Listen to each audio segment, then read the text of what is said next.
A year before stepping down as Indonesia's president, Joko Widodo is facing serious allegations of establishing a political dynasty through nepotism. The 61-year-old, known at home as Jokowi, is due to leave office in October 2024 after completing the maximum 2 terms as president. But critics and analysts say the leader, who has enjoyed consistently high approval ratings throughout his near-decade-long tenure, is attempting to retain power through members of his close family. 1. Eldest son, Gibran Rakabuming Raka. Last month, his eldest son, Gibran Rakabuming Raka, 36, was officially named the vice presidential running mate of Defence Minister Prabowo Subianto for the February 14 general election race under the right-wing Gerindra Party. That came just days before the country changed the eligibility criteria for presidential or vice presidential candidates, allowing individuals under the age of 40 to register for either role if they previously held regional posts.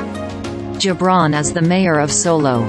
The Constitutional Court, which was helmed by the president's brother-in-law Anwar Usman at that time, was widely criticized for changing the law, which enabled Jokowi's son to contest the election. The court's Ethics Council has since ordered Anwar to be removed from his post as Chief Justice after finding him guilty of ethics violations.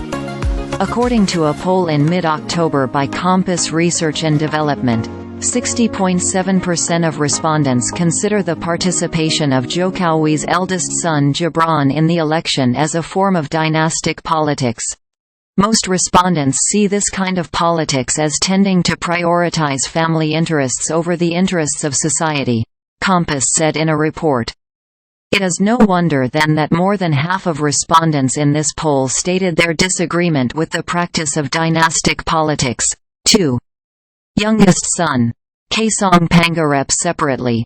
Jokowi's youngest son, Kaesang Pangarep, was appointed chairman of the Indonesia Solidarity Party, PSI, in September, a few days after he officially became a party member. PSI, which launched in 2018, focuses on young voters through issues like women's rights, pluralism and corruption. It hopes to secure seats in the House of Representatives for the first time in the upcoming election. 3. Son-in-law, Bobby Nasution. Adding to Jokowi's political chessboard is also his son-in-law Bobby Nasution, the current mayor of Medan. Jokowi is trying to retain political influence through his sons and son-in-law. Medan Mayor Bobby Nasution, said Julia Lau, senior fellow and co-coordinator of the Indonesia Studies Programme at Singapore's ISEAS Yusof Ishak Institute. Back home, Jokowi's loyalists are reportedly outraged, Reuters reported, saying that cabinet ministers within his inner circle have accused him of seeking to hand on to power through judicial interference and nepotism. These are nepotistic strategies, said Vedi Hadiz, director and professor at the Asia Institute at the University of Melbourne.